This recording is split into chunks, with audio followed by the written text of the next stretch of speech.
tax base. Something needs to be done, and it needs to be done now.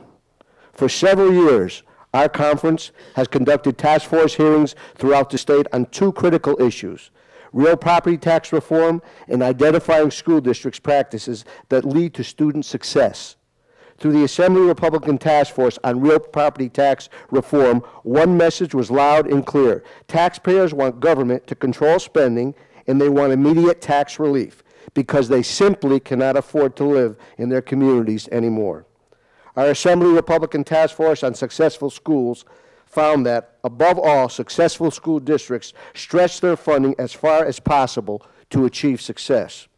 Schools offered insight as to how they were able to do more with less and provide unique and creative programs that inspire student success. For instance, the task force found that successful schools stress the importance of staff development and found that BOCES and teacher centers were essential to this effort.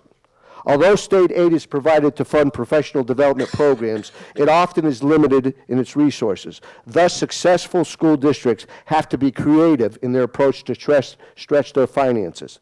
Through professional development programs, teachers work together to identify overlapping and/or gaps in the curriculum and develop new uniform teaching methods focused on individual student learning needs.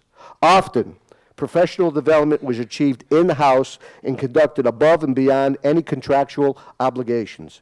These measures not only benefited students' academic growth, but also taxpayers by streamlining services for a more efficient use of tax dollars. Although the school districts task force visited are successful, they also identified one constant impediment: unfunded and often unnecessarily state mandates. The request to us was simple: provide them with some relief. Building upon these two major themes that emerged from task force events, our conference has determined that one of the answers to controlling spending is to cap school property taxes, just as Massachusetts and other states have done successfully.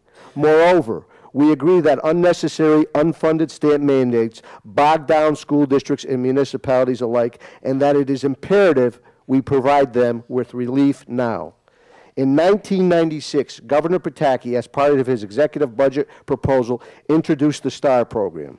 While thousands of taxpayers across the state are familiar with the benefits of this program, few may remember that the original STAR proposal included a cap on school districts' tax levy growth. While this provision was excluded from the enacted STAR program, it was not the first time such a proposal was presented. In fact, in 1995, Speaker Sheldon Silver had his own Real Property Tax Limitation Act, which passed the Assembly. It was number A6171. It passed 144 to 1. Jim, I got to limit you to about 5 minutes more, if it's okay. Okay. In 1998, taxpayers in school districts first started receiving their STAR benefits without Governor Pataki's